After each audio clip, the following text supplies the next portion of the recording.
on va s'intéresser à la diplomatie guinéenne. Ça serait sur un autre numéro évident parce que c'est ce que tu m'as dit ce matin. C'est grave. Sagno, bonjour et bienvenue chez nous. Bienvenue chez toi. Voilà qui est bien dit. Voilà, donc je suis content d'être à la maison. Ouais. Et bonjour à vos millions d'auditeurs et à vos téléspectateurs. C'est de problème en problème, hein, ce pays. On quitte un problème pour tomber dans un autre. Les grandes gueules. C'est-à-dire, on quitte la vie médicale, on tombe dans un problème religieux. Pas possible. Sois sérieux là, mon cher Obi. Oui, bah, c'est ça le pays. Sagno est chez lui ici, mon cher ami. Et comme quoi, nous sommes là pour trouver des solutions. Voilà, c'est donc, cela. bonjour à Lamine, bonjour à toute tous les chroniqueurs. Ouais. Et bonjour aux millions d'auditeurs et des téléspectateurs. Voilà. On a évoqué ce sujet la dernière fois. Je croyais rêver à dire que du côté du secrétariat aux affaires religieuses, qu'il y a du business. Ce que disait mon cher Daouda hier dans cette émission. On a commencé depuis lundi, hein, c'est bien ça, Daouda? Justement, on replante le décor et puis on va essayer de partir là-dessus. Depuis lundi, il s'agit de 7 compatriotes. Moi, je tombe de nu parce que vous vous rappelez 2017, 2018, 2019, j'étais à cheval sur ce sujet-là. On a l'impression que les années passent, mais la situation, elle est pareille. Ouais. C'est ce qu'on n'arrive pas à comprendre. Alors, pour revenir au sujet qui vous reçoit dans ce studio, c'est bien autour de 7 compatriotes qui sont sur une liste de pèlerinage, c'était depuis l'année dernière. En tête de liste, une dame, Mariam Kamara, qui serait rentrée en contact avec un certain Lato, qui travaillerait au secrétariat, avec l'ancien directeur du pèlerinage, Bangali Keita. Aujourd'hui, réclame du secrétariat un montant de 351 millions de francs guinéens. Qu'en savez-vous, monsieur Sagno? Voilà, merci de me donner la parole et je voudrais donc saisir cette opportunité pour remercier à la fois la radio et la TV Espace, mais aussi les autorités qui me permettent d'être ici pour pouvoir éclairer la lanterne de nos concitoyens. Je tiens à préciser que ce qui nous caractérise avec la nouvelle équipe qui est au niveau du secrétariat général des affaires religieuses, dirigée par le ministre Elhadj Karamo Diawara, c'est véritablement de produire des résultats. Nous ne voulons rien faire d'autre que de produire des résultats et d'être uniquement dans la transparence. Oui. Alors que les Guinéens le sachent, pour ce qui est de ce dossier, il est très facile de citer le nom du secrétariat général des affaires religieuses. Mais faisons simple. Lorsque vous avez un travailleur, par exemple, quel que soit le niveau où il est, ici au niveau de la radio Espace, et qui se permet de pouvoir faire quelque chose dehors, est-ce qu'on doit mettre ça sur le compte de la radio Espace? La réponse automatique, c'est non. Ça dépend. Je commence. Ça dépend. Je vais vous laisser. Attendez que je développe. Ça dépend de cette chose. Attendez que je développe, vous allez comprendre. Je vais développer, vous allez comprendre.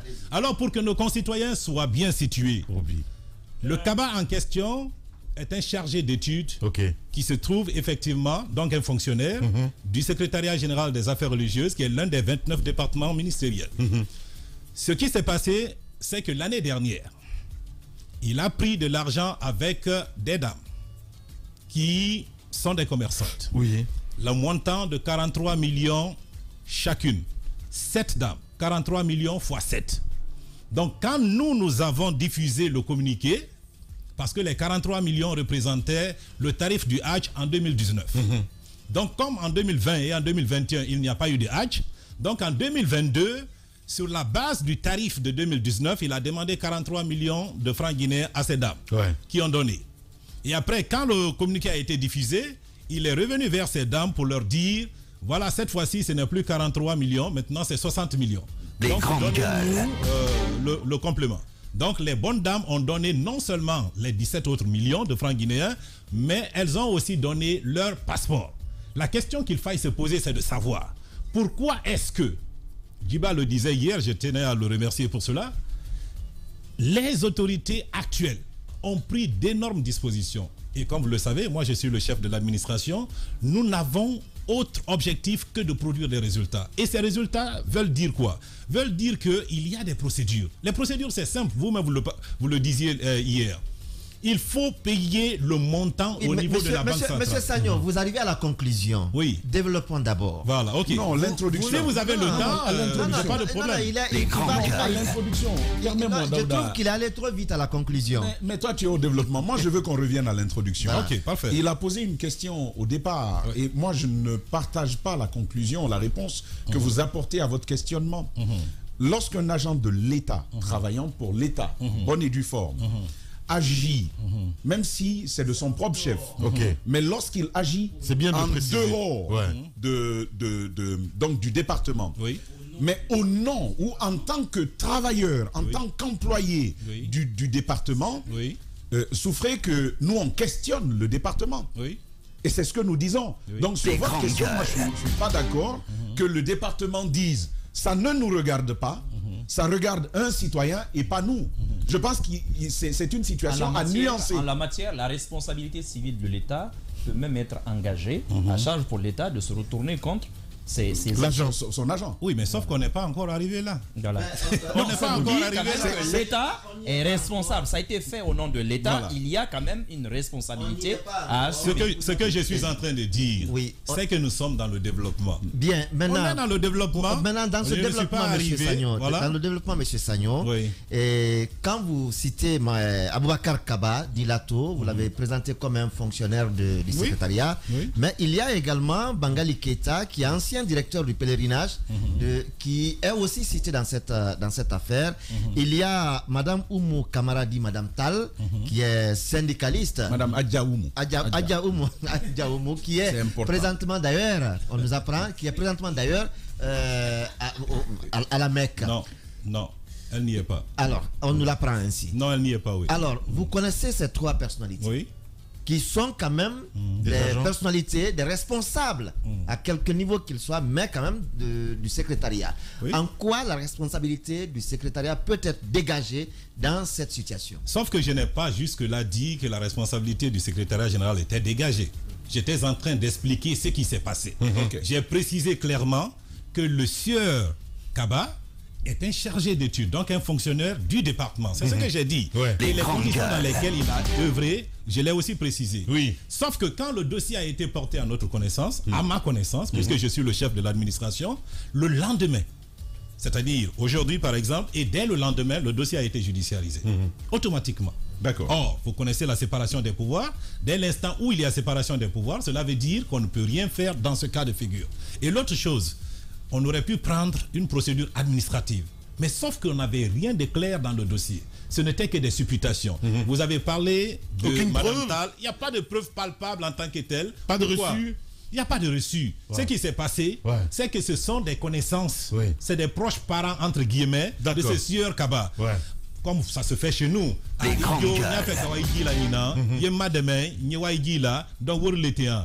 Aide-moi, cette année je veux aller à la Mecque, aide-moi à ce que je sois inscrit. Et le sieur Kaba leur dit, vous savez que cette fois-ci, il n'y a que 4527 places. Donc ça va être difficile d'être inscrit. Et puis c'est comme ça qu'il amadoue les bonnes dames, il récupère les 43 millions, et après il récupère 17 mais millions. Vous vous rendez compte que vous le dites avec à l'affirmatif? Non, mais je le dis clairement parce que...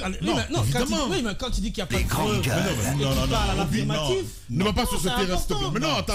C'est très important. C'est une bonne question. Non, l'ami. C'est une bonne question. C'est extrêmement important. Mais maintenant, je peux aider. Il l'amadoue, il récupère, il dit, alors qu'il dit qu'il n'y a pas de preuve. Je peux le dire clairement. J'ai bien dit tout à l'heure que les bonnes dames sont venues me voir avec toute la famille. Les bonnes dames sont venues. Il y a un enregistrement, un petit enregistrement audio. Bien. Ça, ce n'est pas une preuve? Non. Quand j'ai dit les preuves... Voilà. Roby. Non. Voilà. Allez-y, monsieur Sagnon. Donc, je te laisse toi-même. Non, mais tu sais, Roby, je le connais. Donc, ça ne peut pas m'ébranler. Pour moi qui suis du monde des médias, pour moi qui suis formateur de journalistes, ça ne peut pas m'ébranler. Alors, faisons simple. Alors, je le sais. Non, laisse-moi. Alors, parlez-nous de cet audio. N'oublie pas que je suis un chroniqueur de Jésus. Oui, les audios. L'audio, donc. La précision.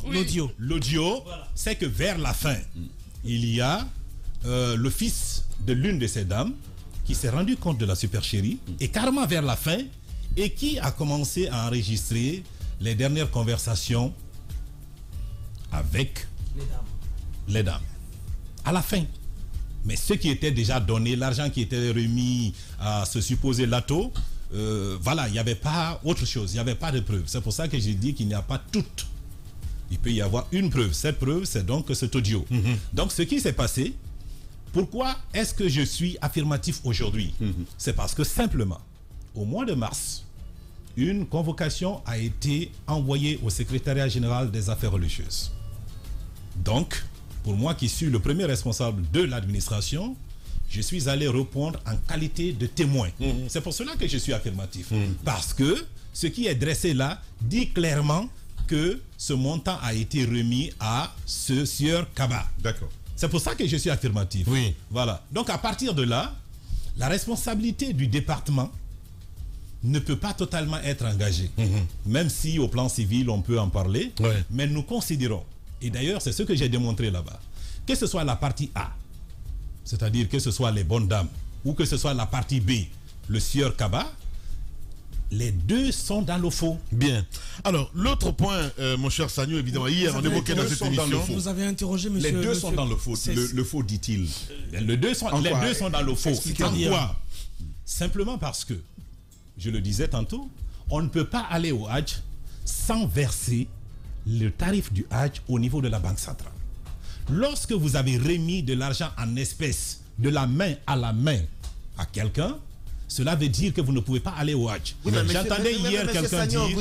Vous connaissez quand même ces dames qui n'ont aucune connaissance du circuit normal, qui font confiance à un fonctionnaire du département. C'est quand même... Trouvez quand même que ces dames ne soient pas dans du faux. C'était aux fonctionnaires de leur dire... Parce que de 43 millions à 60 millions...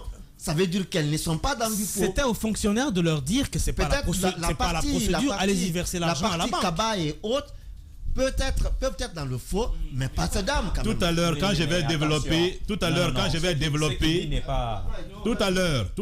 je vais développer toutes les procédures qui sont mises en place et les innovations du département à date pour ce qui est du Hajj 2023, vous serez fiers du département parce que nous sommes là pour produire des résultats. Oui, bien. Alors, le problème n'est pas qu'on ne soit pas fiers Daouda, on va évoluer parce que hier, l'autre problème qu'on se posait, vous avez dit tout à l'heure, l'affaire a été judiciarisée, sauf qu'à un moment donné, il y a eu blocus. On parlait de main noire parce que l'affaire ne bouge pas. Qu'est-ce qui se passe-t-il exactement, mon cher Sagnou? Il n'y a absolument rien. Le dossier, comme je l'ai dit... On a évoqué le nom de Charles White. Hier. Bon, il était procureur à l'époque. Non, mais c'est ce que Daouda disait hier ici. Non, j'ai envie Pourquoi c'est pas aller plus? Je vous dis clairement que ce n'est pas à ce niveau. Alors là, pas du tout. Il n'y a aucun sensationnel dans ce dossier. Le dossier est très transparent. C'est au niveau du tribunal de Kaloum. Au niveau du tribunal de Kaloum, d'abord, vous avez parlé de Madame Tal tout à l'heure et vous avez parlé de El Hadj Bangali. Les deux ont été auditionnés. Au niveau, je crois, de la police judiciaire, mais ils ont livré leur part de vérité et après, ils n'ont pas été empêchés de faire quoi que ce soit. Ils sont libres de leur mouvement. La preuve, c'est que El Hadj Bangali dont vous parlez est actuellement en Arabie Saoudite. Donc, il n'a jamais été inquiété. Le sieur Kaba a fui de la Guinée avec les passeports de ces dames-là. Incroyable. Il est parti avec et l'argent et avec le passeport de ces dames. Adja Oumou est tranquille ici, El Hadj Bangali est tranquille et il est actuellement à la Mecque. Donc ce que je veux dire, c'est que... Tranquille, ils n'ont jamais été inquiétés, ça veut dire quoi? Côté judiciaire, est-ce qu'il est établi, est-ce que minimalement, est-ce qu'il est établi qu'ils sont complices de ce forfait? Leurs noms ont été cités, ils ont été auditionnés, mais il n'est pas établi à date. Il y a même un mandat de dépôt à leur encontre. Oui, la bonne dame par exemple, l'année dernière, à un moment donné, elle est allée à la Oumra. Je crois même que c'était cette année, au début de l'année. Elle est allée à la Oumra. Vous savez, la Oumra se fait presque sur toute l'année, surtout à partir de janvier. Donc elle est allée à la Oumra et on ne la voyait pas. Il y avait un mandat de dépôt qui était décerné contre elle. Et puis quand elle est venue, près de 2 mois, elle a vraiment été inculpée. Elle a été brièvement arrêtée et même placée sous mandat de dépôt à la maison centrale. Et après, quand ils ont revérifié et vu tout ce qu'il y avait, ils l'ont relâchée au bout de 3 jours, je crois. Ce que je lis de l'acte, c'est pas qu'après vérification, elle a été dédouanée. Ce que j'ai lu dans l'acte, c'est que ses avocats ont plaidé pour une liberté, je crois que c'est conditionnelle. Et c'est à ce titre qu'elle a été relaxée. La raison pour laquelle elle a été arrêtée, je vous l'ai dit clairement, c'est parce qu'on ne la voyait pas. On cherchait à l'auditionner, on cherchait à comprendre pourquoi elle n'était pas là. On pensait qu'elle avait fui. À date, allez-y, mon cher Diba. Oui, aujourd'hui... Dans ce cas, c'est un mandat d'amener qu'on aurait... Qu'est-ce qui se passe, Mara, en pareille circonstance? Non. Parce que je dis un mandat de dépôt. Permets-moi. Un mandat de dépôt serait-il, je te pose la question à toi, un mandat de dépôt serait-il décerné à l'encontre d'un particulier simplement parce qu'on ne le voit pas? Comment ça se passe? Non, je n'ai pas lu le dossier techniquement. Je n'ai pas lu le dossier technique, je ne sais pas qu'est-ce qui s'est passé. Oui. Mais le mandat de dépôt, il peut intervenir dès votre inculpation. Et si le juge d'instruction pense, que vous pouvez, que votre liberté peut créer des troubles à l'ordre public. Ça, c'est un cas de figure. Ou que vous pouvez vous-même constituer une sorte d'entrave justement à la manifestation. Vous pouvez être placé là. Ou justement, le cas qu'il a soulevé, si on pense que vous pouvez fuir, on vous place sous mandat de dépôt. Alors que le mandat d'amener, lui, il est différent. C'est lorsque ça, c'est à l'audience. de... On vous a demandé de venir, vous n'êtes pas venu. On vous a demandé de vous présenter devant le juge, vous n'êtes pas venu plusieurs fois, 2 fois généralement. Alors on décerne un mandat d'amener. Ça veut dire, là où on vous trouve, c'est pas un mandat d'arrêt, c'est différent. Là où on vous trouve, dans la situation où on vous trouve, on ne vous pose pas de questions, on vous prend comme ça. Si tu as vu le film Malcolm X, tu peux comprendre, on l'a trouvé avec ces produits qui servaient à se lisser les cheveux à base de soude caustique. Je ne sais pas si vous avez vu le film. On le trouve avec ça, on le prend comme ça, on le dépose exactement comme ça. On va évoluer. On le prend, on le dépose. Mohamed, merci beaucoup. Allez-y, Diba. On sait que ce n'est pas le seul cas. Il y a eu le cas des 2 autres qui ont été arrêtés à l'aéroport de Jeddah et pour faux et usage de faux. Et est-ce que, à votre avis, ce cas-là aussi ne venait pas un peu jeter du discrédit sur le process au niveau du département? Vous savez, on est à l'ère de la refondation. Et chez nous, on fait nôtre cette citation d'un penseur britannique qui dit, je cite, « The only thing necessary for the triumph of evil is for good men to do nothing. » Ce qui signifie, la seule chose nécessaire au triomphe du mal, c'est l'inaction des hommes de bien. En Guinée, depuis que la refondation est intervenue, il y a que certaines personnes ne veulent pas changer. Veulent toujours que d'autres changent, mais ne veulent pas que le changement les touche. Réponse directe. Alors, ce que je veux dire clairement, c'est que nous avons instauré des procédures. Vous avez parlé du cas de ces 2 dames. Et c'est pour cela que je suis venu avec toutes les preuves, avec tous les écrits, avec tout ce qui nous est parvenu du ministère guinéen des Affaires étrangères à travers le consulat général de Guinée à Jeddah. La précision, il faut l'apporter rapidement pour que les Guinéens soient situés. Oui. Les prouesses que nous avons eues l'année dernière, permettez que je précise qu'il nous a été décerné un trophée pour l'organisation du Hajj 2022 par l'Arabie Saoudite, par le ministère du Hajj de l'Arabie Saoudite, pour dire que nous avons bien organisé le Hajj de 2022, malgré quelques petits problèmes. Au nombre de ces problèmes... La réponse de Diba. Mais c'est ça. Ouais. Au nombre de ces problèmes, vous avez justement ce cas. Donc on a parlé du cas de Lato, et maintenant nous parlons du cas de ces 2 femmes. Il y a que, chaque année, il y a une date précise à laquelle on ferme l'aéroport de Médine. Cette année, on va fermer l'aéroport de Médine le 22 juin. L'année dernière, les 2 personnes dont les noms sont ici, je préfère ne pas dire leur nom, ont été appréhendées à l'aéroport de Jeddah après la fermeture de l'aéroport de Médine. Et donc quand les 2 ont été arrêtés à Jeddah, Jeddah c'est un aéroport international. Vous quittez ici par la RAM, la Royal Air Maroc, vous partez à Jeddah. Vous partez par Turkish Airlines, vous y arrivez. Alors que les convois que nous on a organisés étaient des charters. Les charters quittent Conakry et arrivent à Médine et non pas à Jeddah. Donc pas d'escale. Donc ça veut dire que les 2 cas de faux visas dont vous avez entendu parler sont faux. Pourquoi? Parce que les titulaires étaient déjà en Arabie Saoudite. Alors comment les Guinéens font? Excusez-moi que je dise les Guinéens, parce que moi-même je suis Guinéen. Ce qui se fait, non, ils ne peuvent pas. Ce qui se fait, c'est quoi? C'est qu'il y a toujours des gens tapis dans l'ombre qui prennent le visa de quelqu'un, d'une bonne dame qui est analphabète, qui photographie après et qui vont scanner, qui font beaucoup de trafic là-dessus. Mais une chose reste claire. Vous savez, un visa, il y a un numéro. Et un visa, il y a la photo de quelqu'un. Un visa, il y a forcément donc les empreintes qui sont derrière. Et il y a le QR code, bien sûr.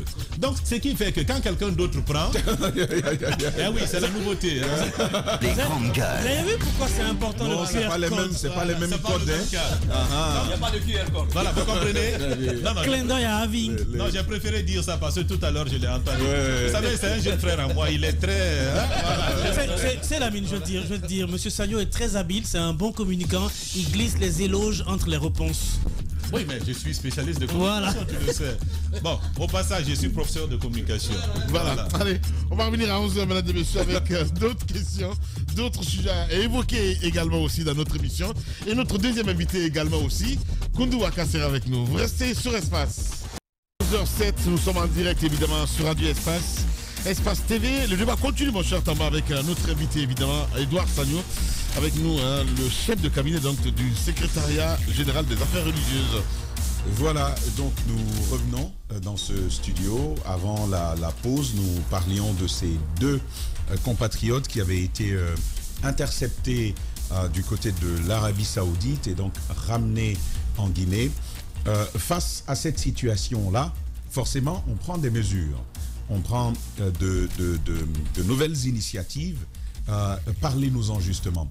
Que fait le département aujourd'hui pour gérer la question de ce type de malversation qu'on évoquait tantôt, pour sécuriser les avoirs des pèlerins et aussi de l'État, mais pour mieux structurer le déploiement des Guinéens pour s'acquitter de leurs obligations religieuses?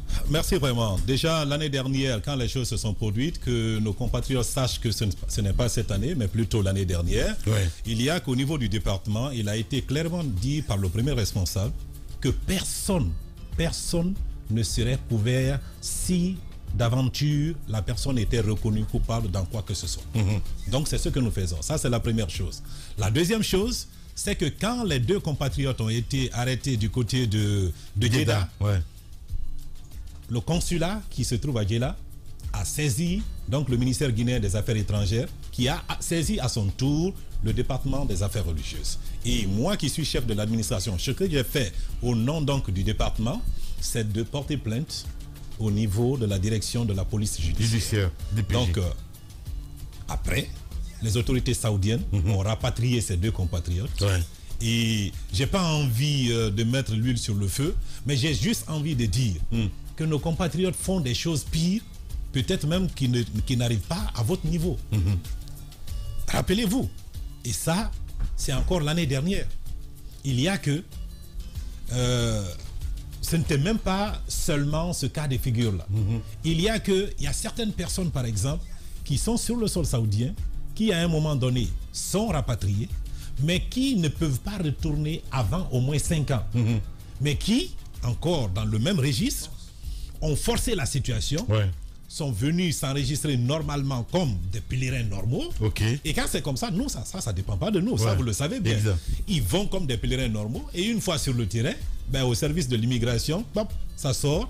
Voilà, vous êtes fiché, vous êtes interdit de séjour. Ça peut quand même dépendre de vous, non? Il n'y a pas un contrôle. Si, c'est important. C'est ce qui est en bas dit là. Il y a un partage d'informations aux polices des airs et des frontières, aux aéroports. Il y a quand même ce système intégré qui touche quand même à pas mal d'États, j'ai envie de dire aux États du monde entier, ce partage d'informations entre États d'envoi et États de destination. J'imagine bien que c'est du ressort de l'État guinéen de pouvoir mettre à votre disposition au niveau de l'enrôlement ce type d'informations. Ça, c'est si et seulement si les autorités saoudiennes ont envoyé ces informations. J'imagine que forcément. Voilà. Et ce que je suis en train de dire, c'est que ces informations ne sont pas venues en Guinée. Mais c'est bizarre quand même, parce qu'il y a un visa que les pèlerins prennent avant de partir. Sauf que c'est un visa pèlerin. Et le visa pèlerin, à l'aéroport, forcément, il y a des prises d'empreintes. Il y a des prises d'empreintes. Non, quel que soit le visa. Mais sauf que le visa pèlerin, il y a quand même beaucoup plus de souplesse. Par exemple, le visa s'obtient en moins de 15 minutes. En moins de 15 minutes, vous avez le visa. C'est-à-dire, comme je le disais l'année dernière, une fois que vous avez payé les 57 millions, comme cette année, au niveau de la Banque centrale, donc tout est OK. Bien. Oui, mais est-ce que il n'est pas de votre responsabilité en tant qu'État, à un moment donné, d'interroger les services d'immigration saoudiennes pour leur dire: écoutez, certainement il y a une liste de Guinéens indésirables dans votre pays. Est-ce que nous pouvons avoir la liste des Guinéens pour éviter ce genre de quiproquo? Mais je ne sais pas pourquoi on irait se créer des problèmes. Le pays d'accueil ne vous a pas dit que telle ou telle personne a des problèmes. Et puis vous allez dire, non, dites-nous s'il y a des Guinéens qui ont des problèmes. La démarche, c'est pas à nous. Soyons logiques, ce n'est pas à nous d'aller demander. C'est aux autorités saoudiennes mais de dire. ces autorités partagent cette information. Normalement, ils partagent, ça c'est... Si vous ne les avez pas. Nous, on a été surpris de voir ce cas. C'est-à-dire, si on ne vous dit pas que telle personne est fichée et que telle personne n'a pas la possibilité d'arriver là, mais comment vous allez chercher vous-même des problèmes? Maintenant, face à cette surprise, est-ce que vous envisagez désormais avoir un regard sur la situation des Guinéens en arrivant en Arabie Saoudite? Ah, mais bien sûr. Maintenant, on n'a pas le choix. Comme je vous l'ai dit, la seule chose qui nous préoccupe, c'est les résultats. Donc, chaque année, on tire les leçons. D'ailleurs, c'est la première partie de l'émission. On tire les leçons de l'organisation de l'année dernière. On fait peau neuve et on voit quelles sont les projections que l'on peut faire. Donc, désormais, vous allez le faire. Oui, mais absolument. Non. Désormais, on est obligé de voir avec la police de l'air et des frontières de Guinée. Non, c'est nous qui allons prendre contact avec la police. La DCPAF. Non, mais on ne pouvait pas le faire s'il n'y a pas de problème. Maintenant qu'il y a des problèmes, on prend contact avec la DCPAF et on dit qu'est-ce qu'il y a et qu'est-ce qu'on peut faire. Voilà. Edouard Sagno était avec nous ce matin. Merci beaucoup en tout cas d'être passé nous voir ce matin. Peut-être un dernier mot pour ceux qui nous regardent à la télévision, mon cher Edouard. Oui, il faut que l'on parle en quelques mots du Hajj de 2023. En 2023, sachez qu'il y a des innovations. Au nombre des innovations, c'est premièrement la digitalisation de tout le process. Donc le process est digitalisé. Dorénavant, vous ne pouvez absolument rien faire si vous n'êtes pas dans le système. Et au fur et à mesure qu'on a des inscriptions ou au fur et à mesure qu'on constitue des convois, il y a des pictogrammes qui se dessinent, qui montrent clairement qui doit partir, qui ne doit pas partir. La deuxième innovation, c'est que cette année, il n'y a pas d'attroupement, il n'y a aucun cri possible au niveau du centre islamique. En ce sens que un groupe de 40 pèlerins est automatiquement confié à un guide. Donc si vous n'êtes pas de ce lot, vous ne pouvez donc pas mettre pied au niveau du centre islamique de Donka. Cette innovation nous permet cette année de n'avoir aucun cri et de n'avoir aucun attroupement. Il est impossible. La troisième innovation, c'est qu'il y a un dispositif cette année qui permet de différencier deux Fatoumata Camara, parce que ça nous est arrivé l'année dernière ou même par le passé. Lorsque vous êtes une Fatoumata Camara et que l'autre est Fatoumata Camara, celle dont le passeport est programmé, quand elle passe au niveau de ce dispositif avec laser, automatiquement le dispositif va montrer que c'est elle qui va. Même si l'autre a le même nom qu'elle, elle ne pourra pas aller. Donc au nombre de ces innovations-là, nous pouvons véritablement dire qu'il y a une bonne disposition aujourd'hui pour pouvoir mieux professionnaliser le Hajj. Et c'est le lieu de remercier et de féliciter les autorités qui nous font confiance et qui nous permettent de produire des résultats. Encore une fois, comme on le dit, comme le dit le dicton anglais, a man who moved mountains started by removing stones. Ça veut dire que pour pouvoir déplacer la montagne et tous les problèmes, les difficultés que nous avons connues par le passé, il faut faire pas à pas, enlever des pierres, et ces pierres constituent les petites solutions que nous apportons au fur et à mesure. Voilà, merci beaucoup Edouard. On vous aurait vendu le service de notre traducteur ici. C'est qui ça? Monsieur Tamba Minimono. Le grand frère allait payer. Allez, vous restez avec nous sur Radio Espace. Dans un instant, notre second invité.